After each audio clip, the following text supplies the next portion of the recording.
Alright, welcome back to Ayewo TV. Like and comment it, na share my videos in here for me. It's answer in some way koso oh my Ghana hadisi say. Eya aje in semu. Eya some lady be abamonte so edi nsembi abetuja. Eya emra omupim ewo eya nana Yaa Jantuah issue so na. Ebusia ensemne de mekasa meka adebechi nti stay tuned. Na wankasa kotie waso monsem uya adwinchebia won wajane e comment section ase edi. He can speak to the issues. He's not speaking to the issues. You see, I take an exception to Dr. Krobia saying that the president, it doesn't matter. He can speak to the issues. He's not speaking to the issues. You see, I take an exception to Dr. Krobia saying that the minister is lamenting. I take an exception to that. The minister is doing everything possible under the situation at hand, which is enormous, to solve the matter. So for him to say that the minister is lamenting as if he's not interested, even comparing him to a former minister, yes, it is good. Honorable Alex is like my big brother, my uncle. He's a fine gentleman. Now this is a new minister. You don't let him feel inferior. Do you understand me? Because for me, I take an exception to that, using the word lamentations. He is not lamenting. This is an enormous situation, something that has been left to be like this for the government to come and inherit. If he talks about a roadmap, good. That is a very good, and that doesn't stop Dr. Kwabena Asante from going to the minister to tell him that I have an experience in this, and this is how we should go about it. I don't think that the minister would not listen to him. But to say that the minister is lamenting as if he doesn't know his way about, as if the minister is groping in the dark, that one, I take an exception to it. Do you guys? Yesterday they had a meeting. Right. And was he there? Did he know what happened? This one is gradual, it's about money. We don't want to go into everything that happened before. The government is doing everything possible to make sure that this nation is on its feet. For whatever has happened before, in the past 8 years, that our country has been run aground. Do you get me? Our money, everything, we don't have enough adequate money to even run the economy, and our government is doing everything possible. His Excellency Mahama is doing everything possible, and all of a sudden this one comes in. Certainly, this kind of a shock will certainly to take time for you to make sure. So I thought he would, instead of attacking the minister, he should rather appeal to the nurses. Because I said before, if government owes you money, it is not lost. Eventually, he said the collective bargaining agreement, it is a 2-year, it has a 2-year expiry date. That's right. Fine. So when did this start? And who was supposed to implement it and they didn't implement? That it is getting to the expiry date.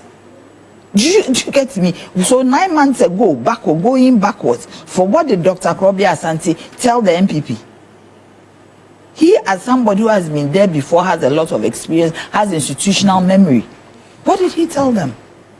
Why didn't he advise them that this one has an expiry date, so start paying? And now you are attacking the minister. That one, we will not take it. If that did happen on the back end, we don't know if he, but, yes, but right now, he could go to the minister and say that, Mr. Minister, I've done this before. I did this before with your predecessor in the government. This is how I solved the problem. And so how do I help? He can even be used as some resource person, as some mediator, for them to reach a partner. In negotiations. But if you listen to him, he says that, I mean, he's just looking at implementation. He says the negotiations have been done, and I think that's what the GN. So if there is a stalemate, right? You have experience. Instead of bashing the minister on TV, you should rather go to him and say A, B, C, D. Do you get me? You are saying that we are in a crisis proportion. The issue has reached crisis proportions. If it has reached, sorry. Thank you. Good luck. Thank you. If it has reached crisis proportions, right, then it means it's something that has to be dealt with. Do you get me? A crisis has to be de-escalated.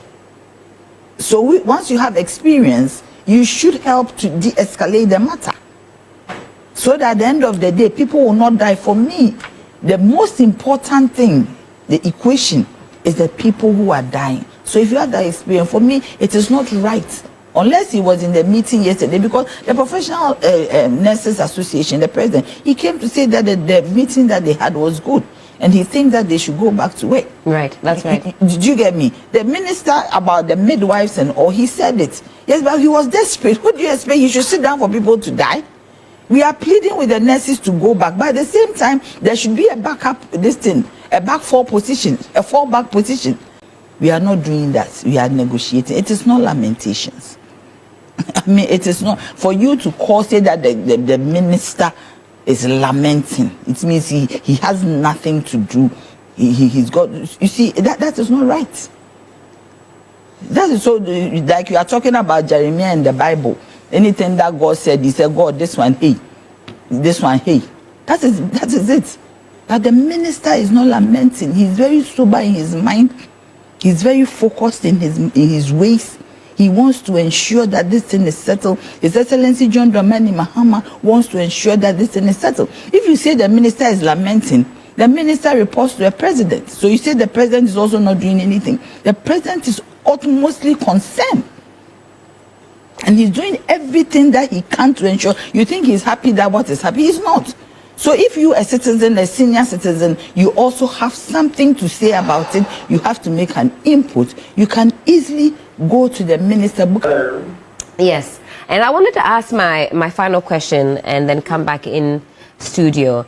These allowances, some new, some targeted, some enhanced, some improved, how critical are they really to the welfare of our nurses and our midwives? Well, the matter we are discussing, I think we have to put reasonable meaning to it. The nurses and midwives have packaged a document which we call collective agreement. And at a point where they were signed, those documents were signed. It became necessary. That the employer deals with it, but the route that they have traveled to this level suggests to me that what will happen now is consequential to the breakdown of negotiations that are going on. And I do not think that at this point in time we must come back to the table and discuss matters and issues relating to the implementation of the tenets of the conditions of service. And that is why I can't agree with anybody who will suggest that there is no discussion on the matter. It's on record that from series of meetings that have happened, that have gone on, the minister promised that the demands of these nurses and midwives in monetary terms is going to be in the budget that was yet to be designed and read in Parliament. Right. That has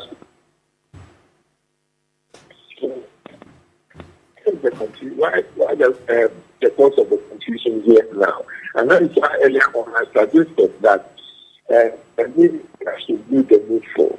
And if indeed it is going to be a constraint on the budget, I should think that you can come out and meet the next halfway or 3/4 of the way. All right. But as to what is important now to deal with, what is of less importance to deal with, it's neither here nor there. That is not the matter. If we are going to have to politicize this matter, the death, the hospitals will not stop. And the conditions of patients are rather than the hospitals with health care that the conditions are really come. So that is why I said that the matter is the hands of the minister. So he must bring something meaningful to the table. Certainly, Doc. Thank you for that. For now, you stop the lamentations and the insults of the nurses by saying that the retired nurses and midwives can stand in the gap. That you know where they are. And I think these same retired nurses and midwives, because of the duplicity and the high-handedness of politicians, are so much impoverished these retired nurses and midwives. You saying that they are going to be able to stand the gap and shake the pressure that is on now. Come on. All right. I mean, thank you. Thank you so much for that. Thank you. Doc, we're grateful for your time this morning. Thank you for speaking with us again. Dr. Asante Krobia, former GRNMA president.